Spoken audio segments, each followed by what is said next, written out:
What's up, man? This is Alvin Turner, Trainwreck Alvin Turner, at Trainwreck AT on all my socials. Hanging out with my man Lee, legendary wrestling fan. There's a lot of people don't know about this guy. He's been around. Were you not one of the major PWG fans at one point? Yeah, I knew about that. So I just hit you with the Nardwuar moment there. I did my question I have is, how did you discover wrestling? I discovered wrestling at a garage sale, technically, kind of. Across the street from us when I was growing up was an elderly, not elderly, like decrepit elderly, but you know, an older couple when you're a kid and anyone with gray hair is like ancient, but they were selling some VHS tapes.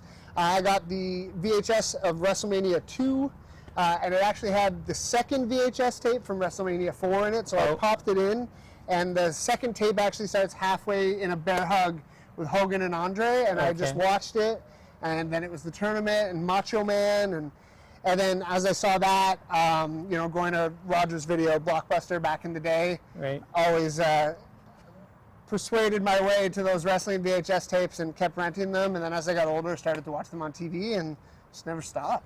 Always just loved it. It's cool. So what made you decide to be pro wrestling? I always wanted to do it, and even as a kid, I grew up, I had terrible asthma. I was like a CHIO kid. If anyone doesn't know what that is, that's the Children's Hospital of, I don't know, it's somewhere, something to do with it's the Children's Hospital in Ottawa. I had major lung issues as a kid, so I never thought I could, and you know, settled on hockey.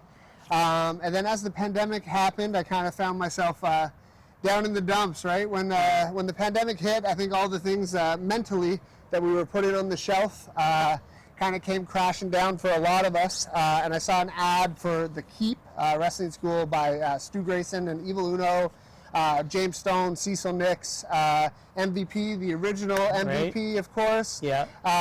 Michael Von Porter, Peyton. He's going to kill me for that. Sorry. I've been hit in the head once or twice. But you know, I saw that, and I just fell in love with it. And I thought, you know what, man, maybe this is the thing to you know, get me out of being down in the dumps and kind of work through some of this stuff. And that was, we're here at Fighting Back, the 15th Fighting Back, big cancer fundraiser that C4 puts on. So this is my 4th Fighting Back. So that was about 3 years ago and change now. I don't remember the exact date, but we're about at the 3-year point that I've been in wrestling. Wow. Who's your dream opponent and why? Dream opponent? For the longest time, it was, and it still like is, any chance I could ever get in the ring with him. I just think like Evil Uno has the coolest gear ever. I got to work him at a show in Gatineau in a multi-man, and just sharing the ring with him was kind of cool. Dream opponent, like, of all time ever, like, I don't know. As a, you know, we'll go back to me as a kid. It'd be cool to wrestle the Undertaker, right? Every kid wants to attempt to beat the Undertaker at WrestleMania. Okay. Hell yeah! There's this person driving very slow. Hey, hurry up! We're shooting here. Yeah, there we go. Whatever he said. You might have to bleep it, but yeah. So dream opponent, Undertaker at WrestleMania. Maybe I'm Trainwreck's the one that beats the streak. If we're going full fantasy, there you go. Okay. What's your advice for new indie wrestlers? New indie wrestlers. Wow. I think if it's something you want to do, shoot your shot. Right. Try. Like, you know, take it seriously. Do the training. Get in cars once you graduate. Meet people.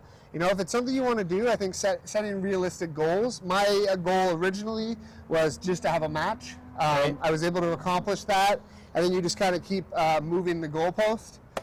So, you know, my goal, my advice rather, is if you want to do it, and it's something you want to do, just do it. Give it your all. You only get one life, one chance. If it's something you want to do, just do it. What's the worst case that happens? You're not very good, or you know, it doesn't work out, or you don't get your name on a WrestleMania poster. You at least did it. That's all I ever wanted to do. So that's my personal advice. Okay, and what do you do when you're feeling down and depressed? This is a huge one. So if you haven't told by the way I'm talking with my hands throughout this interview, I have a kind of an anxiety disorder. So if I'm down and depressed, you know, I usually try and get whatever's bugging me compartmentalized. I kind of think of the brain as sort of like a filing cabinet. I made that reference when, you know, the stuff falls off the shelf. But if I'm down and depressed, you know, just try and bring myself ground myself rather, talk to people. I think that's the message I'd like to share for this is most importantly, specifically, it works for everyone, but with men, I think there's this like stigma that we can't be sad or we can't cry or Right. we can't feel feelings. And I think that's a really dangerous mentality to not only have, but to also push out in the world, be a man, be a man. I don't know what that means. I think one of the bravest things you can do is, hey, you know what, I'm not having a good day. Can I just talk to you?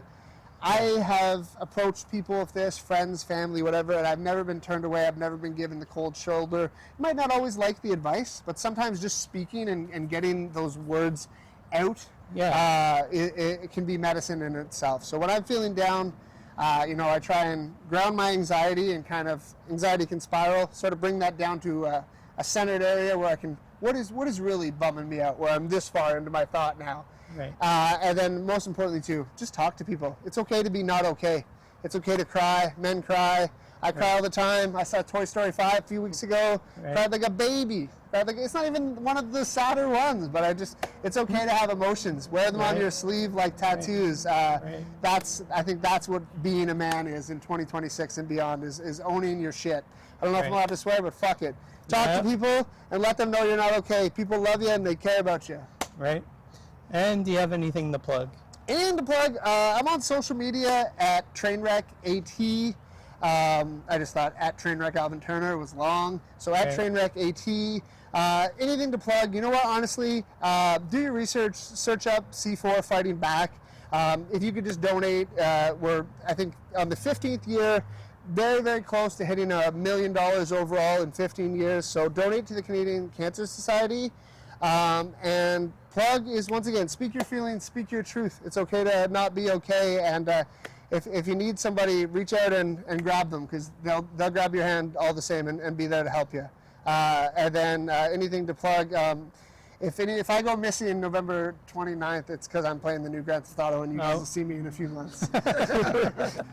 Don't send the search party out. I'll just be in my basement eating Doritos. That's it, dude. All right. Well, thanks for joining me today. Thank you so much. Reckless Radio, XYZ. Pleasure to be here. Thank you so much. And again, men, it's okay to not be okay.